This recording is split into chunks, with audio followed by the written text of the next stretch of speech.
Hello. Today is Thursday, October 15th. We are more than halfway through Acts, and we are looking today at chapter 15. That is mentioned that certain individuals came down from Judea, or who came down from Judea, were emphasizing that the new believers, the ones who are Gentiles, must completely convert to Judaism. They must be circumcised and they must observe Mosaic law in total. And there was a debate arose among them about whether or not this is a good idea. And Paul and Barnabas testify, Peter testifies, and then somebody stands up to testify named James. Now you may be asking yourself, James, I thought Herod Agrippa killed James. Well, yes, Herod Agrippa did kill James, the brother of John, the sons of Zebedee. So James and John were the sons of Zebedee from the gospel from Luke, and Luke mentions them. And this is James, apparently the brother of Jesus. And he becomes one of the leaders of the Jerusalem Council, is what they call it, because it's, used to be a council, it's still a council, now it's Christianity. So they're talking to these converts, and this is what the debate is. But when you look at this section, and that's generally what it's about, but when you look at this section a little closer, you get the idea that there are a lot of converts, and the converts are vast and different. However, you read between the lines, and the good news here is they're converting Pharisees. Now, we all know Paul was a Pharisee, so he's obviously a convert. I don't think anybody came to him, converted him. I mean, he was like met on the road and like with the bright light and everything. But they're converting Pharisees. They're like getting all kinds of people to join up in the way, to join the now they've named themselves Christian in some places, or believers. So this is really, or disciples. They've also have several names for themselves. So there's, that's amazing. They're Pharisees. So then, so this is James, the brother of Jesus, not to be confused with James, brother of John, who is dead. So James stands up and he does an oration where he negotiates a halfway between those who think that you need to be converted to Judaism before you can be a Christian, and those who think that the Gentiles are fine the way they are, and they can just be, because the Spirit, the evidence for them is that the Spirit has been imparted to them, like what happened with Cornelius and his household. The Spirit has been imparted to them. So James does another speech in the same thread of the other speeches, but the content is very different. They're not speaking against the authorities, like the Jewish authorities or the Jerusalem authorities that were persecuting Christians. They're speaking amongst themselves. They have this disagreement amongst themselves, and they form this Jerusalem Council, and that sort of like grows the Church of Jerusalem out of that. And James is the leader of that, and you'll see why, because Peter moves on to do other things. Paul moves on to do other things. And that's somebody has to be left in Jerusalem to be overseeing the council. So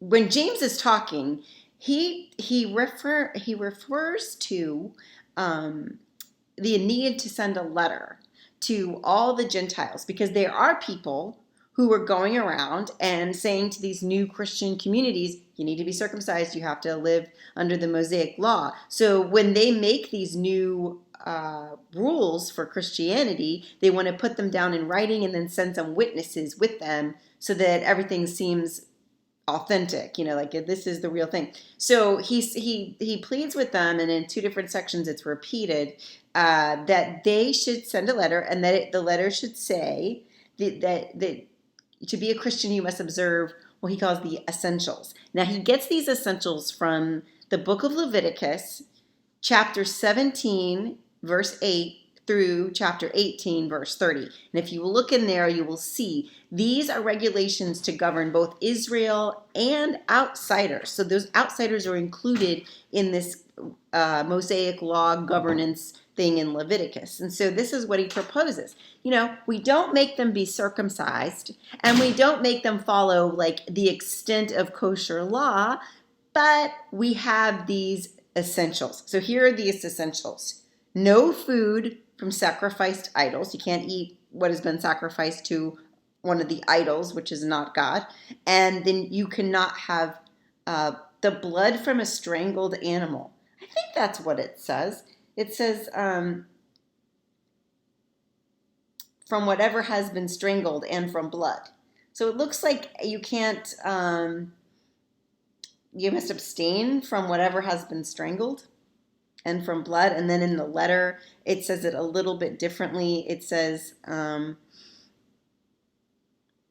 abstain from what has been sacrificed to idols and from blood and from what is strangled. So I guess, any kind of blood is bad, but any animal that has been strangled, you can't eat that. And then the last thing is fornication, which I'm assuming applies to the temple prostitution that went on. And these are all like following other religions, basically, is what they're saying. Like, you need to do the Christian thing. I mean, maybe they're like, karma's okay, but you can't have this other, I don't know. But they have these like essentials. You need to follow these essentials. So don't eat anything strangled or sacrificed to idols or fornicate in those where the temples are. So, okay, so those are the essentials, and they send this letter out. And I don't know, if you're me, this is kind of good news because you don't have to physically alter yourself to become a Christian.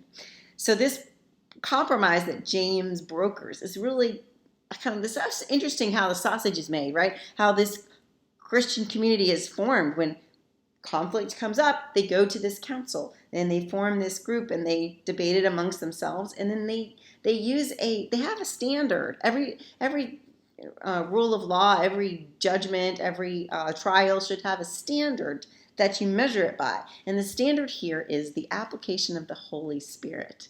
And that's what I love about it. Like they don't have one leader of a person. Their leader, their evidence is the Holy Spirit. And so that's where they include the Gentiles, because they see that the Gentiles have the evidence of the Holy Spirit. The Holy Spirit is imparted to them.